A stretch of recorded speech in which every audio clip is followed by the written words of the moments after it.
14வது दशकं कपिलावतारं कल्यतां राहं समनुस्मृततावकाङ्घ्रियुग्मः समनुपङ्कजसम्भवाङ्गजन्मा निजमन्दिरमन्दिराय हीनं सरितं ते कथयन् सुखं निनाय समये खलु तत्र गर्तमाख्यो गृहिणीच्छाय भवस्ततीयवाचा धृतशर्करसोनिशर्करं यं बहवस्त्वां समाशिषेवे गरुडोपरि कालमेघगम्भ्रं विलसत्केलिसरोजपाणिपद्मं हसितोल्लासतेनाननं विभो त्वं वपुराविष्कुरुषेष्मस्गर्दमाय स्तुवते पुलकावृताय तस्मै मनुपुत्रीं दयितां नवाभिपुत्री कपिलं च सुतं स्वमेव पश्चात्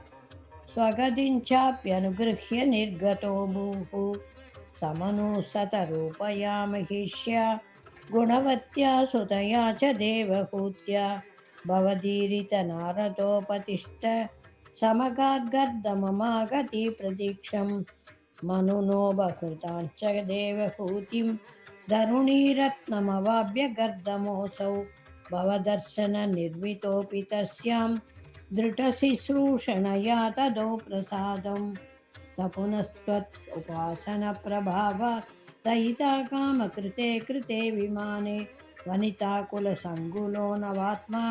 व्यवहरद्देवपदेषु देवहूत्या तदवर्षमत अव्यतेत्यजोऽयं नवकन्या समवाप्य धन्यरूपा धनयानसत्यतोऽपि कान्ता हितकृद्वज्जननोत्सुकोऽन्यवासीत् निजभर्तृकिरा भवन्निषेवा निरतायामददेव देवहूत्यां कपिलस्त्वम् अजायतां जनानां प्रदयिष्यन् परमात्मतत्त्वविद्यां वनमेयुषि गर्दमे प्रसन्ने वद सर्वस्वम् उपासिसन् जनन्यै कपिलात्मकमायुमन्दिरेश दुरितं त्वं परिपाहि मां गतौघात्। सर्वत्र गोविन्दनामसङ्कीर्तनं गोविन्द गोविन्द।